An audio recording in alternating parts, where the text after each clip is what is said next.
Good afternoon, everyone. My name is Christy Wooten, and I'm the president of the Atlanta Press Club. Thank you for joining us today for our online newsmaker event, Disinformation, What Every Journalist Should Know. We'd like to remind you today that if you have any questions for our speakers or moderator, please type them into the chat function at the bottom of your Zoom window.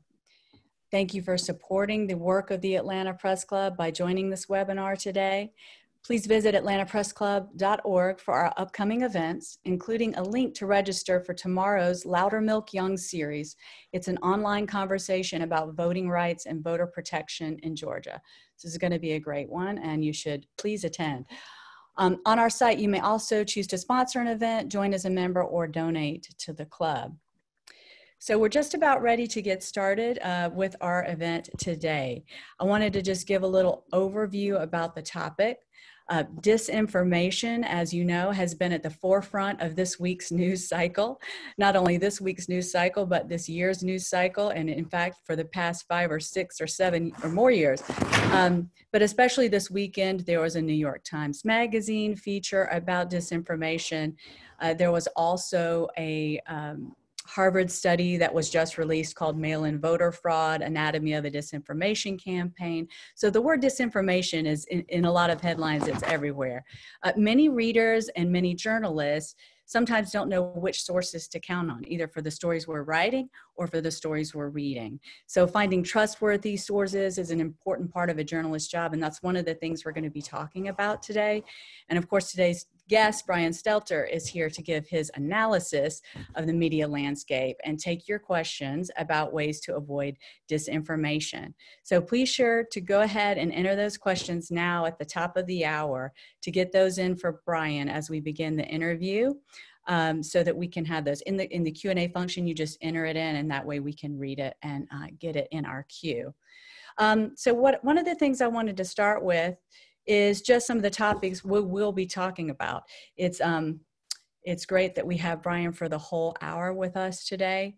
So we're going to be able to hit a lot of the topics that he covered in his book, which our moderator will tell you about in just a moment. But some of the topics that we'll be touching on are the definition of truth in 2020, the origins of fake news, the evolution of disinformation since 2016, the writing of Hoax, which is Brian Stelter's book, disinformation and current events, including things this week and even today that are happening in the news, disinformation's potential effects on voter turnout, and the future of reliable media, what will be reliable in the future.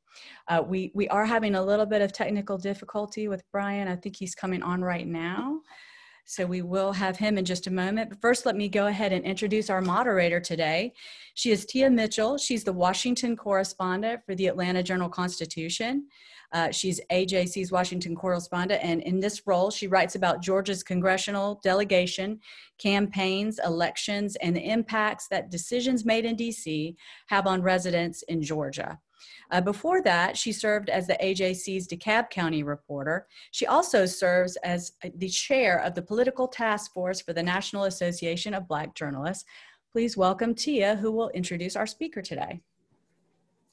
Good afternoon, everyone. I'm excited about the conversation we're going to be having today with Brian Stelter, and he's popping up. We're going to just keep our fingers crossed for strong internet connections, and that Brian also has a breather from the news because we know things are happening quickly. Brian Stelter is anchor of CNN's Reliable Sources, which examines the week's top media stories every Sunday at 11 a.m. And he is also the chief media correspondent for CNN Worldwide. He is the author of the 2020 book, Hoax, Donald Trump, Fox News, and the Dangerous Distortion of the Truth. Prior to joining CNN in 2013, Stelter was a media reporter at the New York Times. Starting in 2007, he covered television and digital media for the Business Day and Arts section of the newspaper. He was also a lead contributor to the Media Decoder blog. In 2004, when he was just a freshman in college, Stelter created the TV Newser blog that he ultimately sold to MediaBistro.com. So, Brian, welcome. He's coming, he's rolling back to the screen. You're on mute, but you're on mute, Brian. Every Zoom call starts this way, right? Absolutely. Of course I'm on mute. I just went around my apartment trying to figure out who's using all the Wi-Fi because the Wi-Fi is a hot mess here. I don't know why. I don't know what's going on. So I just put it on my phone because it's amazing how sometimes I feel like sometimes nowadays the cell phone connection is better than my Wi-Fi. You know, who knows? Look, I don't know much. I work for the phone company, so I don't know much. But now that CNN's owned by AT&T, I guess it's time for me to learn how all this works. Yeah, thank you for the warm introduction, and thank you for holding up Hoax. I'm glad you've got your copy. Unfortunately, this book keeps proving to be more and more relevant. I wish that there were not so many news pegs. But with Trump having COVID-19, it's just another example of how the truth about COVID is being warped. Yes, and we want to, of course, get into so much of that over the next hour. And again, if you guys do have questions, please put them in the chat because we'll be interjecting as much as possible. But to get started, Brian, I wanted to talk to you first. Let's kind of set the stage because the focus of your book and the focus of this talk is about disinformation and how we as journalists can do better. And can you talk about how the definition, or I guess our understanding of disinformation, has changed over time?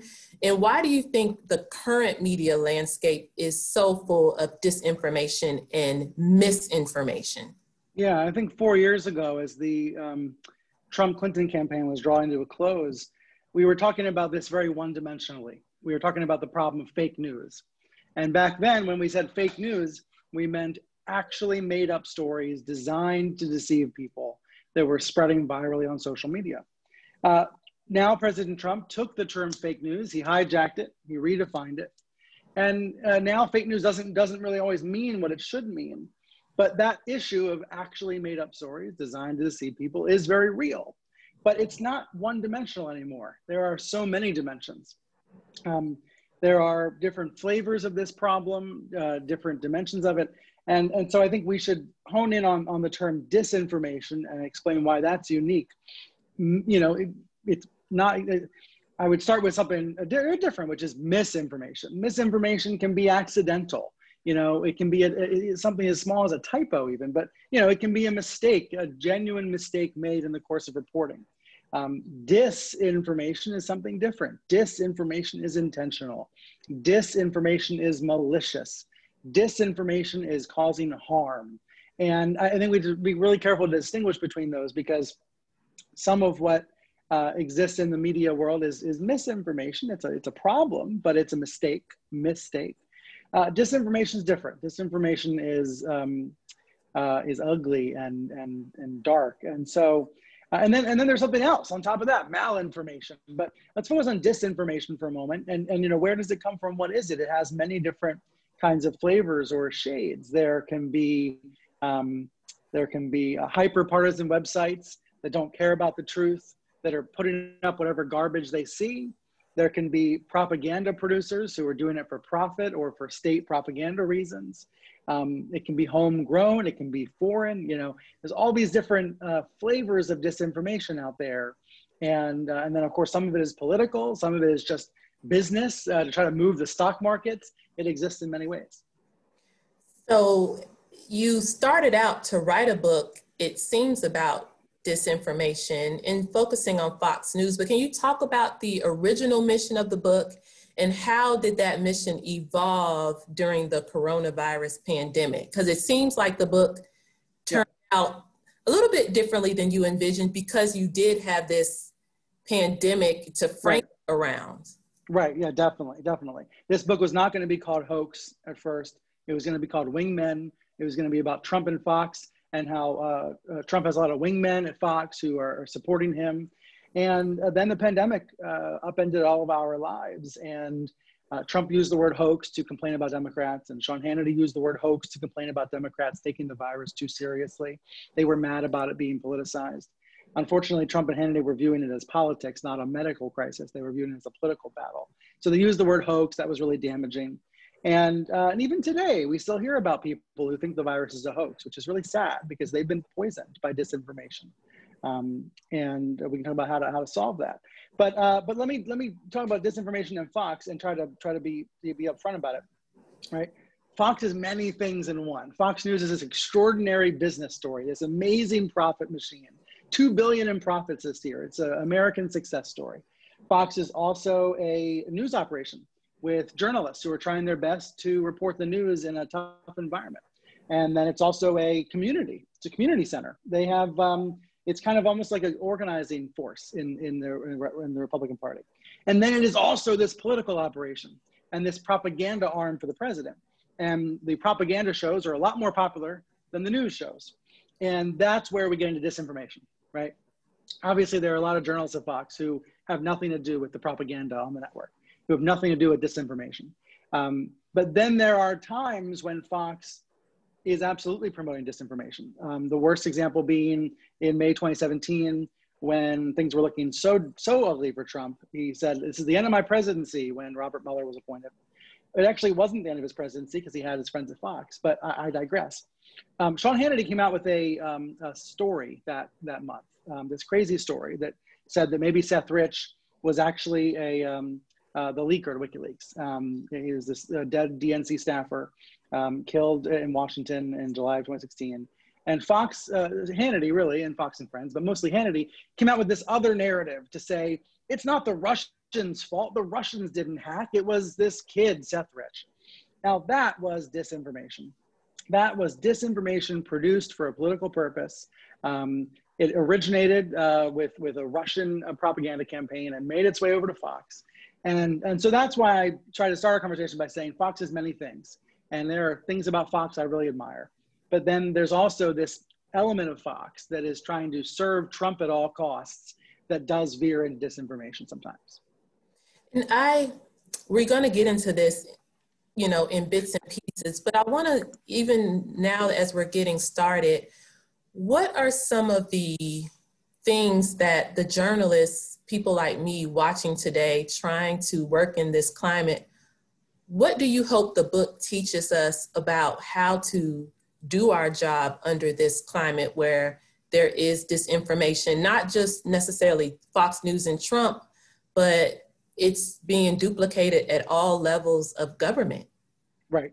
Yeah, look, the president today talking about COVID being no worse than the flu, is that misinformation or is it disinformation? Well, I would argue at this point, it's so malicious, it's so repetitive, so purposeful, so clearly false. He's been told it's false. So I think at this point, it's disinformation. And so I think in this environment, we have to call it like it is and tell our audience that we are on their side and we are trying to get the truth for them. I think that positions the news media in a really favorable place. We are on your side. We know you're confused and we know you don't know what to believe all the time. We are trying to figure it out for you. We are trying to serve you, the people. It's almost like a marketing sort of posture to take that the news media doesn't tend to take or is comfortable taking. But I think we need to get more comfortable doing it, which is to say the news ecosystem is so chaotic. No one knows what to believe. We are here to be your trusted guides to try to help you figure it out.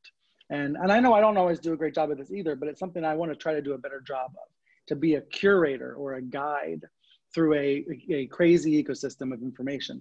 And sometimes that means on my program, Reliable Sources on Sunday, we were doing a segment a few weeks ago about a fake campaign, a false campaign ad. You gotta choose our words carefully, right? It's not a fake campaign, it's a false campaign ad, false information. And we were gonna run sound bites from the ad. And I was uncomfortable with that because I felt like I was being part of the problem. So we tried a few things. First, we tried putting a stamp on the ad that said false. But then I was like, wait, is that stamp part of the ad now? Or is it what CNN added to it? I was confused. Then we tried putting the word false on the left side of the screen and showing the ad on the right side of the screen. And anyway, we just kept experimenting, trying to figure out what is the best way to label this to our viewers so that we're not perpetuating this nonsense. And I think that's what we need in newsrooms these days. A lot of try different things, try to be creative in our storytelling, try to figure out different ways to separate true from false. And also, right, a lot of stuff is in between these days. Right now, the president's health is in between. The doctor's statement might be true, it might be false, it's probably somewhere in between, it's probably a really rosy picture. He has admitted to doing that, he's admitted to being trying to be upbeat. So in that environment, we have to say that as well, right? Here's the doctor's statement. We know he has a history of misleading the public, but this is what he's saying now. And we will look for evidence to confirm this. And I think that sort of puts us in more of a corroboration, verification job than we used to be in. Let me put one more way to frame this. Everybody's a journalist, not everyone's a journalist. Everyone's a member of the media now. Every person with a Twitter account, a Facebook account is a member of the media. Anyone making a TikTok is now making media. So we're all creating content. And I think in that environment, journalism changes. Journalism becomes more about verification of the world around you. So, hey, I saw this tweet. I don't know if it's true. Help me verify if it's true or not. Last week, I woke up and there were tweets about an explosion in Paris. Very scary, explosion in Paris. I thought instantly about a terrorist attack. It turned out it was a jet that went supersonic and it rattled a bunch of windows and scared people. But if you looked on Twitter in that moment, there were all these tweets calling it an explosion. And what we needed from newsrooms were more journalists saying, hold up, we don't know what it was. Hold on, we're checking. And then 5 minutes later, hey, we found out what it is. It's a jet. And I feel like newsrooms are not doing enough of that verification of the world around us. And that's what, and then disinformation thrives. But it's a really thorny problem, isn't it? If this was an easy problem to solve, we would have solved it already. Yeah, because you mentioned that, and I think you've been talking about it on Twitter today about how now there's so much information, so much media that it's very disorienting to people. Yeah. And so what's the solution? Because, I think sometimes as journalists, we get in our own silos and we're like, well, me and my team are hyper-focused, just listen to us, but we can't control that people are listening or not even listening. They're getting a lot of different things are getting thrown at them and it can be disorienting. So what's the solution to all this volume coming at people? Right. I mean, I know I sound like an old fogey when I say this, but I think a big part of the solution is to guide the audience back to trusted brands. There's a reason why NBC and the New York Times and CNN have been around for decades. And of course, there are newer brands as well that are reliable. I'm thinking about the Politicos. There are a lot of newer brands that are also trustworthy. But there's a reason why these old-fashioned brands have been around for a long time. It's because they're in the business of trust, of keeping and earning and retaining trust. And although we have our flaws, at least we try. I think the big red line that we should draw for the public these days is between news outlets that try to get it right, but screw up sometimes, but we try. There's a standards and practices department and a checks and balances system where a screw up happens, there's an accountability that happens. People that try to get it right over here, and then on the other side of that red line, places that don't care and don't have fact checkers and don't have accountability and don't have checks and balances and are just trying to get clicks and trying to get eyeballs and trying to freak people out. And I think that's the big differentiator. It's not between who's right and who's wrong, because sometimes we make mistakes and sometimes the sites that don't care are right. And it's the difference is people that are trying to get it right, who care about it, versus those who don't. And I think Facebook and Twitter have a lot of responsibility here to guide people toward those higher quality sorts of destinations. But I think it's also incumbent on all of us to give people reason to go to those higher quality destinations and reasons to trust those higher quality destinations. I'm confident though on this because, the nightly newscasts, the CNNs, the New York Timeses, the Atlanta Journal-Constitutions, people know to go to these places. CNN's ratings have been triple and quadruple what they usually are in the midst of this health crisis with the president. What that tells me is people know when something really great happens in the world, something really terrible, like a presidential emergency happens in the world, people still know where to go, right? When a space shuttle is taking off or when something is crashing to the ground, people know where to go. And we need to constantly, keep earning their trust and winning people over. But, I'm of the view that these old line brands, these fuddy-duddy brands, are going to matter more and more and more in this disinformation space. I'm going to just jump in. We have a great question from Mitch Leff, who's in our audience. He said he's concerned about the subtle ways that anchors and reporters show their bias. And you talk about the trusted brands, the three big traditional networks, CBS, NBC, and ABC, along with CNN, Fox, and then other cable brands such as MSNBC. He wants to know, how does CNN address tendency toward bias among its own reporters and anchors, and do you distinguish between shows that are more entertainment oriented versus more straight news driven? Yeah, first, I think there's lots of kinds of bias, and political bias is only one of many kinds. I think there's a bias toward conflict, and there's a bias in American media toward class. Most journalists are, although not rich, many journalists are either upper middle class or middle class, and are not as connected to the suffering that's happening in many communities due to COVID-19. That's a class bias, right? There are, as a percentage of the American people, journalists tend to have a college degree. They tend to live in cities more often. There's all of these biases that are built into the news coverage that we then have to look out for, adjust for, be aware of. And I think there is a lot of awareness of what I'm describing, but there has to be awareness of it. With regards to political bias, which is I think the question's about, what do we do? How do we address it? We hold each other accountable, and management holds us accountable. When I am getting ready for my show on Sunday, if I'm thinking about saying something that's especially provocative, I talk about it with my boss first. I share the script with someone ahead of time and get a gut check about it, and that makes my work better. It definitely makes my work better. In the heat of the news coverage on Saturday, something slipped out of my mouth. It sounded a little funky. Email from my boss right away correcting me. That's how it should work, right? We're not going to go back and I'm not going to edit myself from an hour earlier, but that makes me better for next time. So I think that, I think that's an ever evolving, when it's live TV, I think the solution is constant feedback, constant improvement. But I reject the notion that it's biased to advocate for facts and for decency and for democracy. I don't think it's biased. I don't think there's a partisan bias. I lost one of my AirPods, sorry. I don't think there's a partisan bias toward caring about what the truth is. And I think we have to resist people that claim otherwise. So you mentioned that, I love the trivia, that originally the book was going to be titled Wingmen. Yeah. Point, or was there anything in particular where you were like, nope, we got to call it Hoax? Like, how did you make that decision? Yeah, well, you can tell I'm sitting in my bedroom here, and I've got using my computer to prop up my phone. How cool, how stupid. And so this is the room where I wrote the whole book, and I'm thinking about it because I was in this room in March and April working on this book. And for anyone who was in New York City in March and April, all you heard were sirens.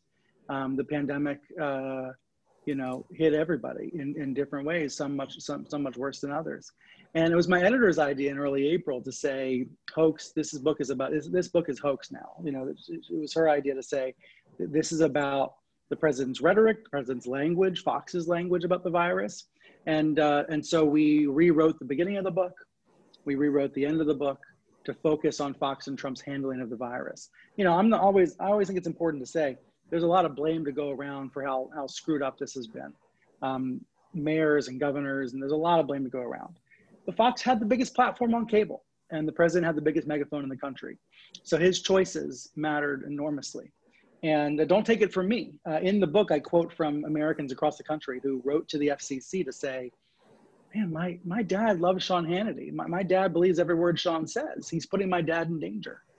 People wrote in and said, Laura Ingraham is promoting hydroxychloroquine. There's no evidence for this. She's putting people in jeopardy. And so, you had people across the country who were worried about the impact of the coverage of the pandemic and the rhetoric around the pandemic. And sadly, we're right back there now, 8 months later. Like, what he said about the flu today is basically what he said in early March, which is staggering. It's like the more things change, the more they stay the same.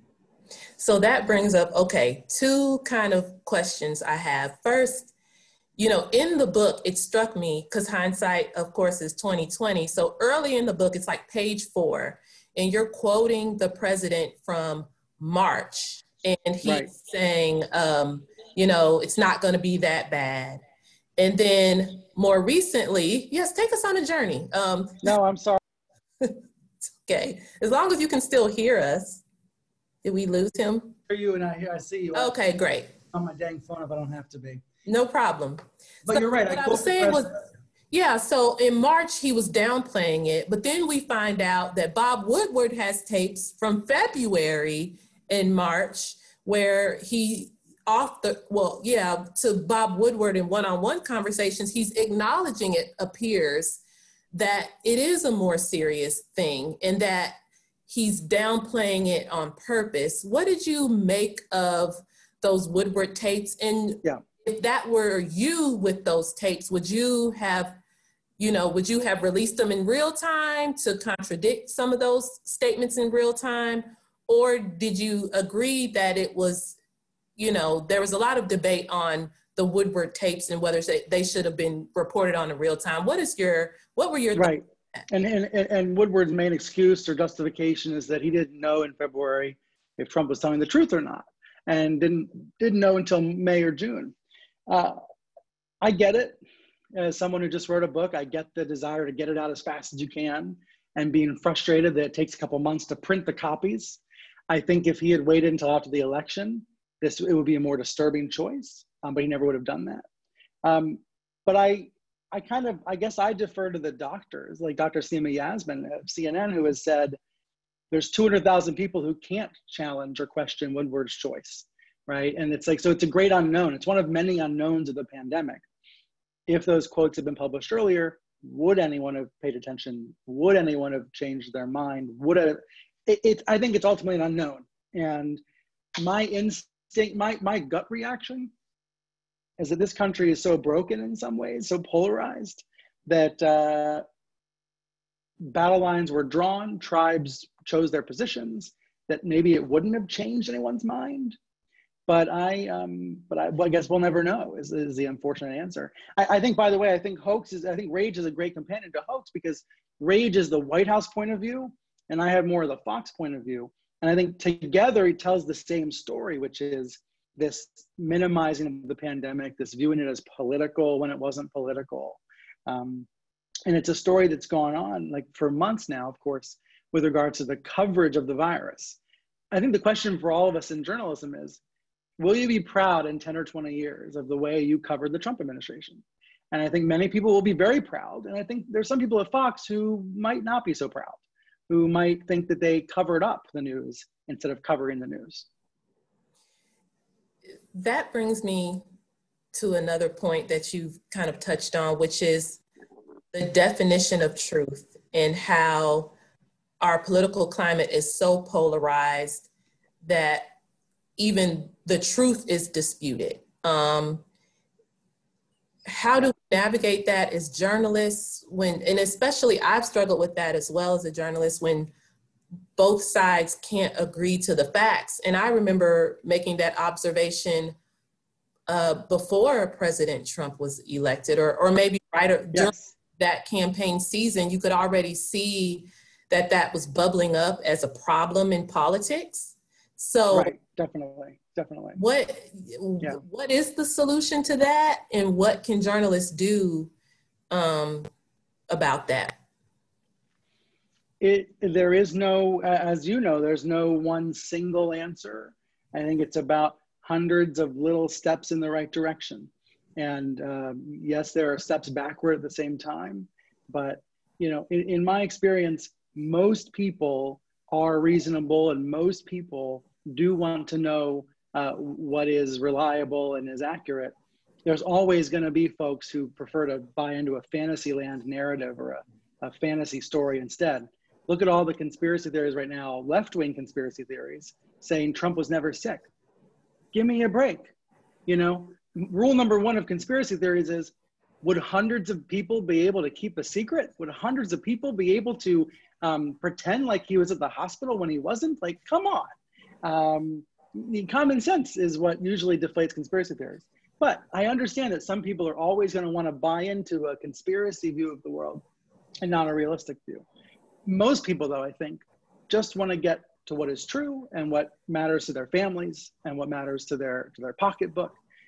And in that environment, I think we can all around the edges be taking little steps every day to win back trust rather than lose trust. It's kind of like this. Every day on my program, I'm either going to lose a little trust or win a little trust. Another way to view it is like a bank.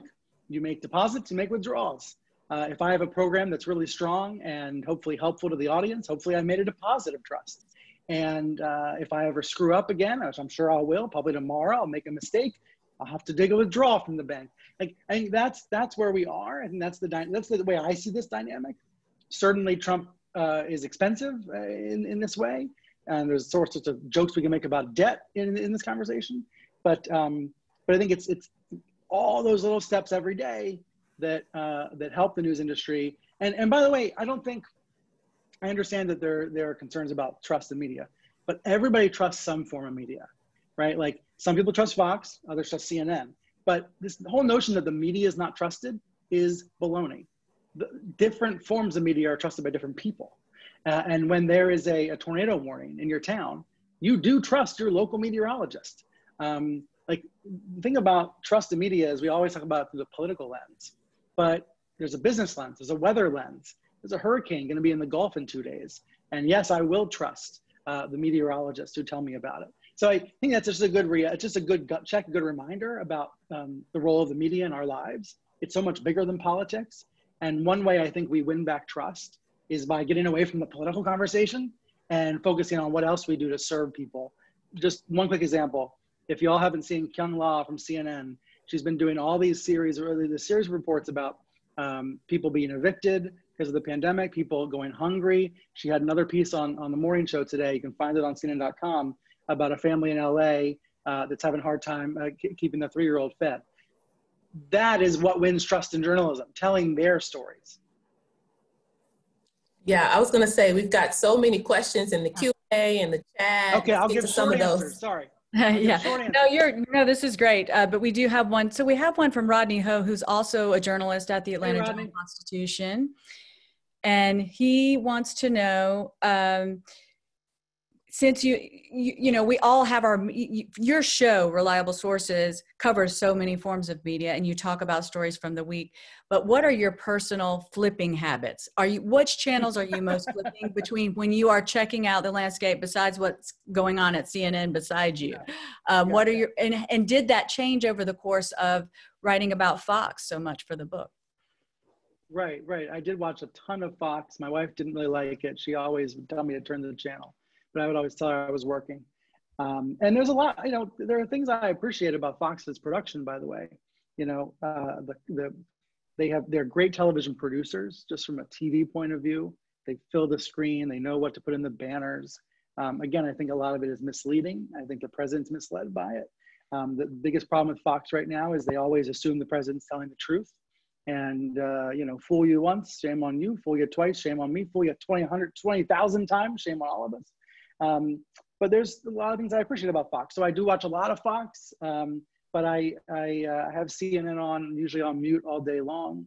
I try to watch one of the nightly newscasts at 6:30 whenever I'm home. Just I think it's interesting to see what a more condensed view of the news is.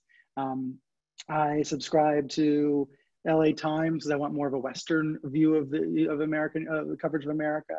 I subscribe to my local paper. We bought a farmhouse in New Jersey, so I bought subscription to local papers out there, which is a really good reality check. But when you get away from national news and you get down to regional and local, the AJC being a great example of regional coverage, you're getting a much more realistic view of the country and of the people of the country. Because you're getting closer to the voters. And so I appreciate that. But we need to put our money where our mouths are. So that's why I put down the credit card for the local paper. But honestly, most of my news consumption is via Twitter. I hate to admit that. I'm trying to avoid admitting that because it's embarrassing, but it is true. It's not healthy, but it is true. And at least Twitter lets me move my antenna left and right and center and go listen to infectious disease doctors and go listen to economists. And at least we can hear experts. I wish Twitter would make it easier to do that and filter all the bullshit and noise, but at least we have the ability with the platform to go and find experts wherever they are. So that's probably the most useful thing about it. And I have one more quickly. This is from Maria Saporta, another Atlanta journalist. She asked, assuming we're in a post-Trump world eventually, how should journalists and news organizations recalibrate how they cover events? Or has our world changed forever? Right. Whether the Trump presidency ends in a few months or whether it ends in 2025, I don't think Trump will go away, meaning, his voice will still be loud. And it'll be up to news outlets to decide how newsworthy he is. And I guess that'll all depend on what he does and what he says. I wonder if he'll get a radio show. I know that people think he'll try to launch a Fox rival, but that's really, really, really hard. But maybe he'll have a radio show or something, he'll have a webcast, and we're gonna have to exercise news judgment about whether it's newsworthy. But the reason I say that is post-Trump years are still gonna be, there's scar tissue, right? There's I don't want to say there's healing that has to happen, but there are wounds that have happened in the Trump years that are going to take a long time to heal. Look at Voice of America and what's happening at Voice of America, the U.S. government-funded news outlet. That place is in an incredible state of turmoil because of what Trump's appointee is doing. That's not going to repair itself in a day, right? So those stories are going to continue to unfold and unfurl for months and years after Trump leaves office. But I do think there's a reason to be hopeful that some of the beats, some of the storylines that have gotten short shrift in recent years can come closer to the front and center, right? I am very hopeful about that. Every week there are stories on reliable sources that I think of as my 7th story, and I'm gonna get to do 6 stories, and I wish I could get to that 7th story, and I hope there's time for some of those now. So I think people on beats that are not related to Trump, can be hopeful about that. There was a Vanity Fair story out today that refers to that as well. This idea that maybe some other stories that are going to get into the front. Really, it's like what's going to go on the front page, right? If there's 3 Trump stories on the front page, and there might be 1 Biden story, that might make a difference. So I want to get back a little bit to Fox News only because when you read the book, Hoax, you read it, it's not just about Fox News, as you said, because Fox News means a lot of things, but there's a lot that Hoax informs us about how Fox News, the part of it that's propaganda, not only helps fuel or push President Trump's agenda, but it also has helped shape broader Republican Party politics.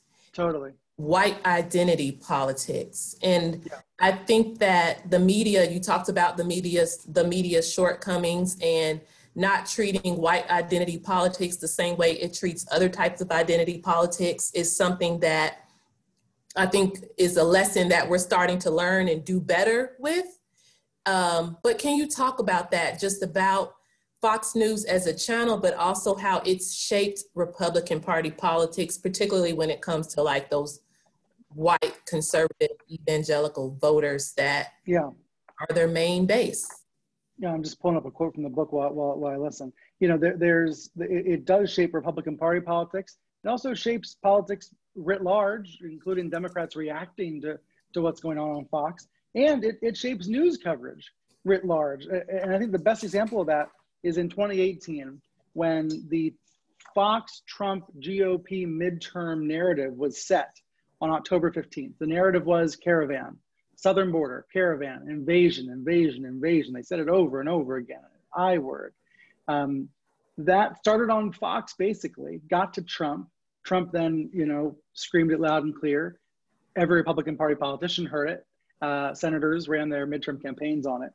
And the rest of the news media was scrambling to catch up and cover this story that was happening on Fox, right? They even sent one of the reporters to the border, like he was waiting for the caravan, which was months away, right? So it's that kind of nonsense on Fox that affects the political agenda. And then we all end up chasing it.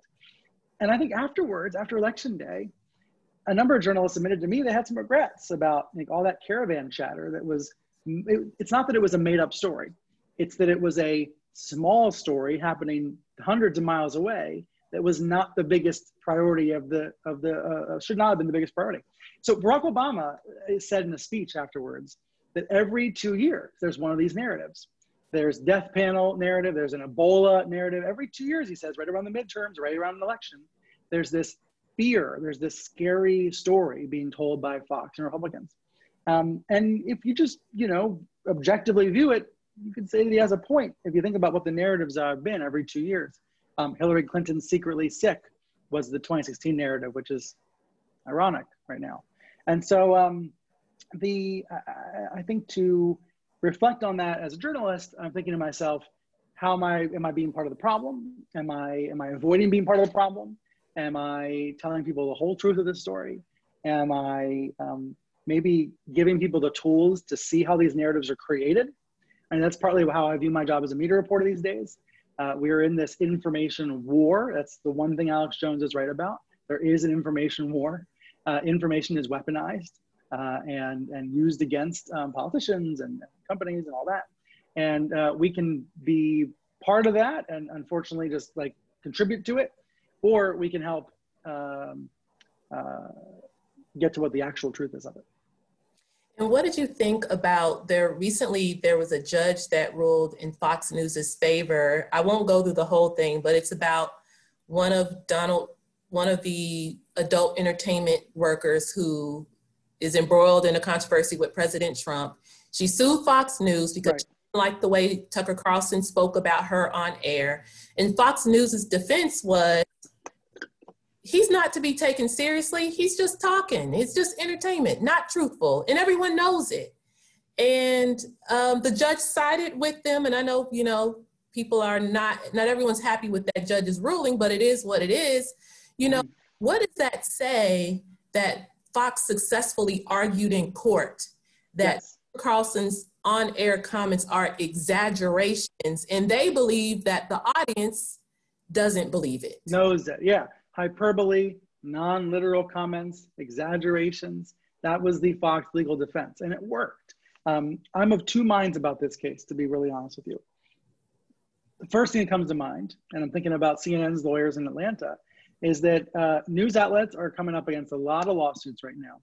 There's this attempt to, in some cases, I don't think it's the case for, was it Stormy Daniels? I'm trying to remember who sued. It was Karen McDougal who sued. It was Karen. Yeah.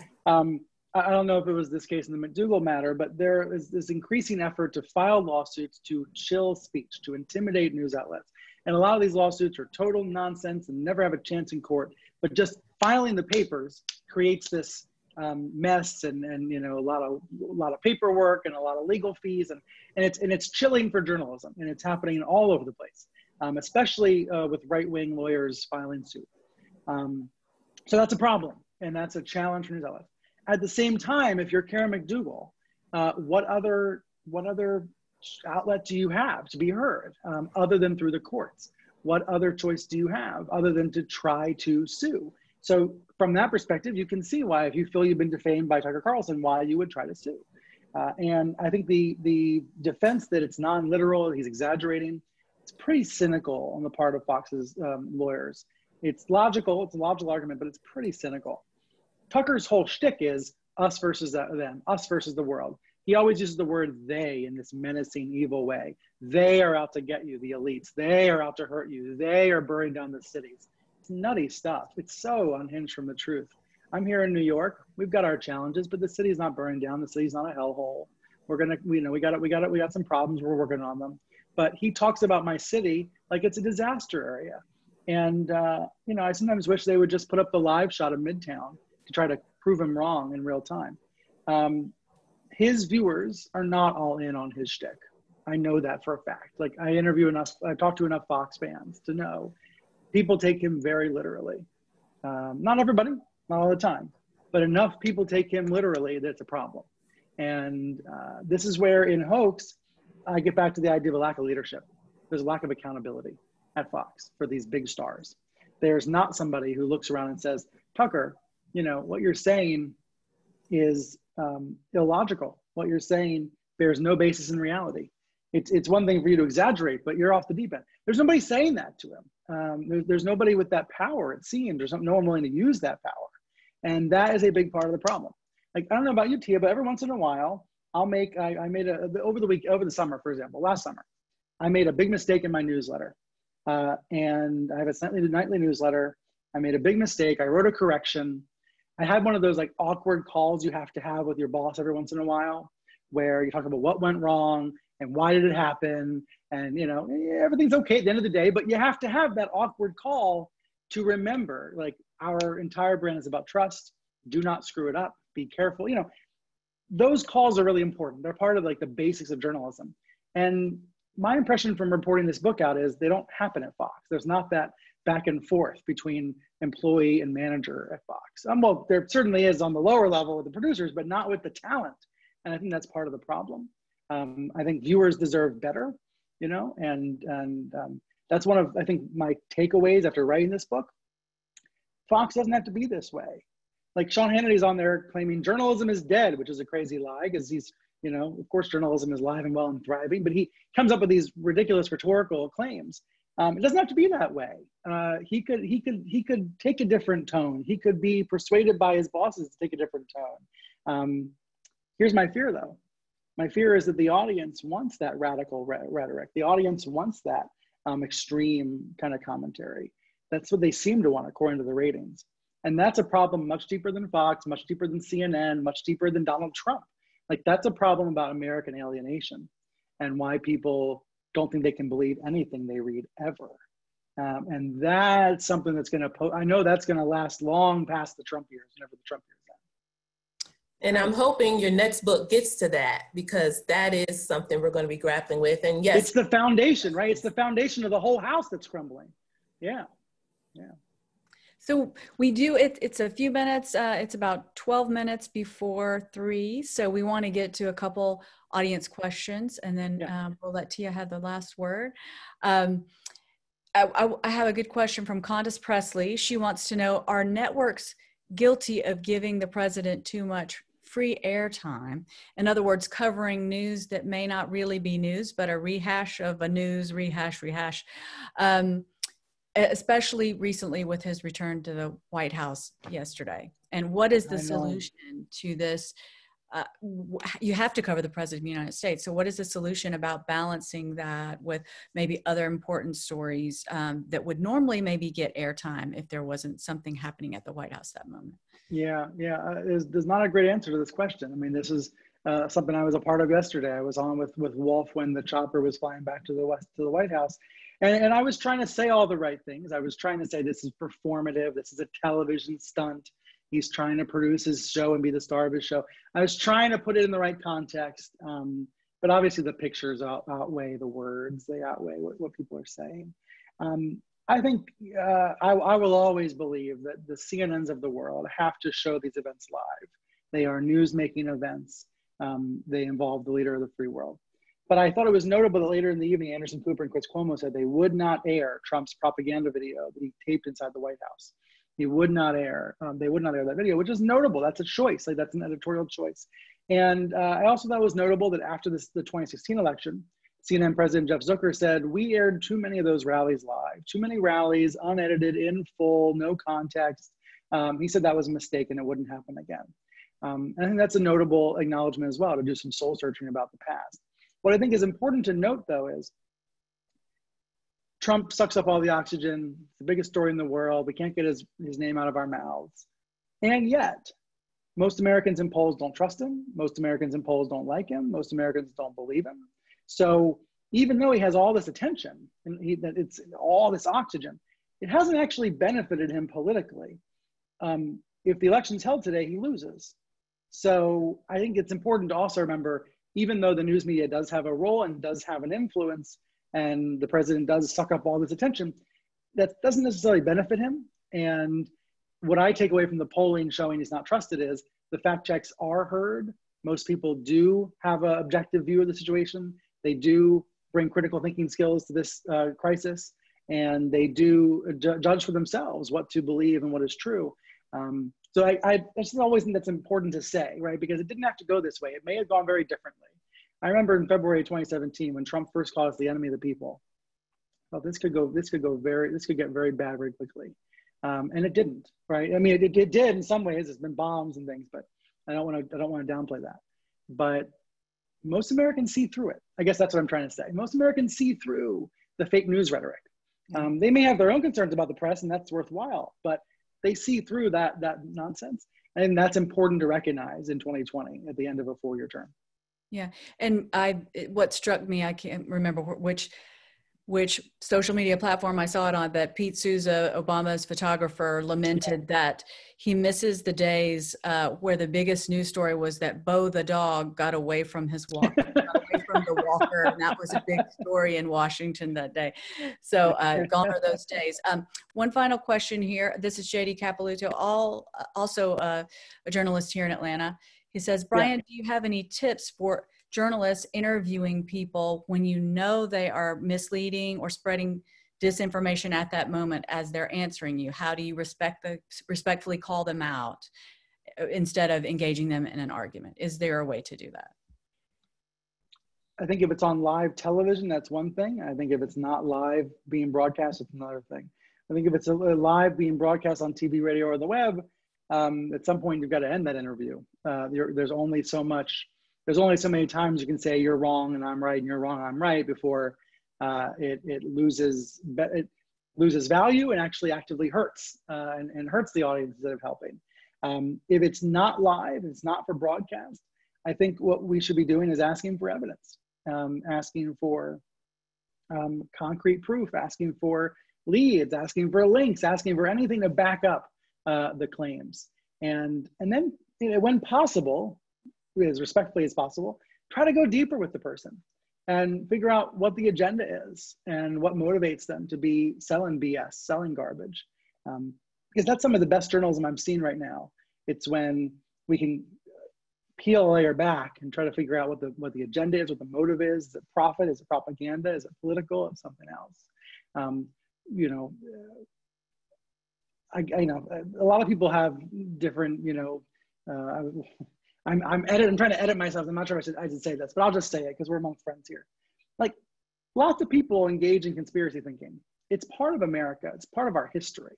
Like, there's a part of me that wonders about UFOs. I certainly, for a long time, was like convinced there were UFOs. Like, there is a fun to that. There is an amusement to that. There's something very actually normal. If you do polling, you'll find most Americans have belief in something that's not proven.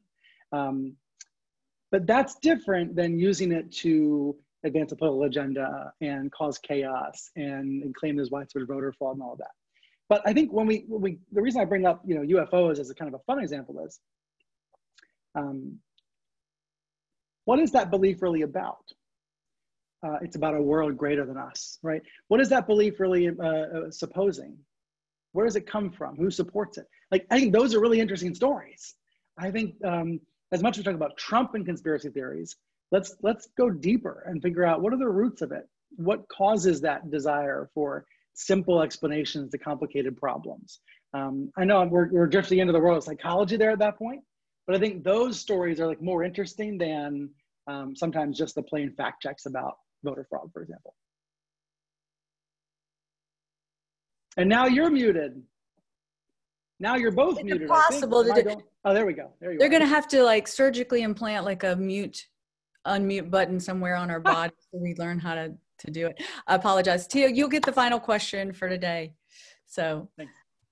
Final question. Thank you. Well, I'm going to ask, and I saw this a little bit in the chat. I'm going to bring it home to Georgia because a lot of the journalists watching this are in Georgia. We've got a QAnon supporting candidate who is likely to be our first congresswoman, member of Congress affiliated with QAnon, but we also have some hotly contested races. We've got Senator Loeffler, and I know you've been paying attention to her and how he's framing that race. So what can you say to us journalists as far as how do we improve our credibility and try to mend some of this brokenness you talked about that transcends any one politician? Yeah. I think number one, we got to call it what it is. QAnon's a cult. We have to explain what the belief system is and what people who actually adhere to it, what they are claiming to believe, right? I think there's a lot of people who, when confronted by the pedophilia lies and the child abuse lies and the trafficking lies, they would actually back away and say, no, I don't actually think that Democrats eat babies. But others might lean into it, and that's revealing, and we should document that. I think that one of the best things we can do when it comes to this QAnon candidates race is interview voters, hear from them, understand what they think about her and think about her views, and figure out why is this something that anybody would connect with on any level. Like there's this meme about, just to make it personal for a second, there's this meme about me that circulates on social media that says that I was on Jeffrey Epstein's plane, me, Cuomo, and Tapper. And I'm like, why does someone hate me that much, right? And how am I supposed to disprove that? It's such an interesting problem as a subject of the lie. How am I supposed to disprove that I was on somebody's plane and all of the insinuations that come with it? That is the consequence of our social media sewer. And the answer is there's not much I can do. And that hate is real. But I do think we can connect with people on a human level and see them as more than QAnon believers or more than voters, more than whatever, and try to build real connections that way and try to be respectful of people on that human level. The reason I say that is when I went to a Trump rally in 2018, CNN made me bring a bodyguard. They made me have security, which I wasn't very comfortable with. Ended up being a good thing because that person could just watch my back and I didn't have to be watching my own back. Like I could just relax and be myself and talk to voters. And sure, there were people in the front row that were singing Trump's song who were not big fans of me. And there were a couple of people that sung insults and stuff. But most people at the Trump rally just wanted to take selfies. They just wanted to say they met me. They just wanted to get to know me. They just wanted to ask me questions. What's CNN really like? They just wanted to, ask questions and talk. And it reminded me that those people, they only view a caricature of me or of CNN. They don't know the real person. They don't know the real brand. They don't know the real network.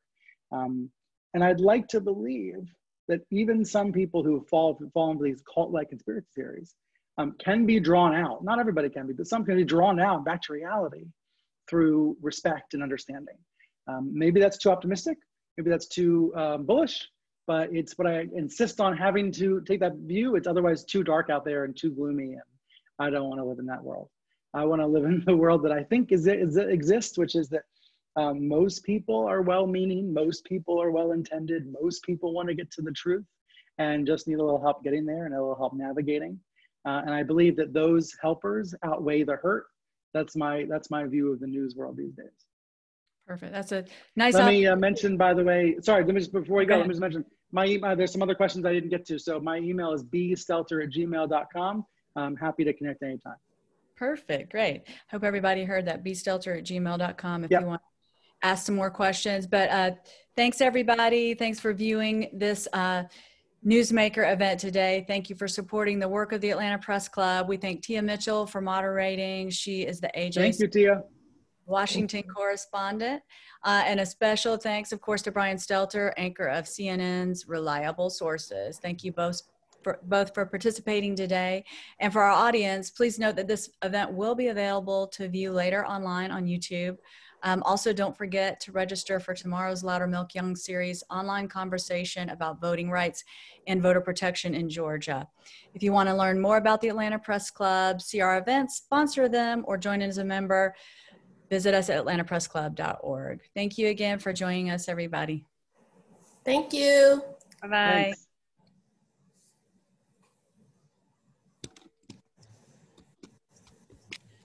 Okay. Are you there, Tia? I am. I didn't know if everybody else. Yeah, no, they're all still, the attendees are leaving. I'm going to just put us on mute for a sec and we can catch up in a second.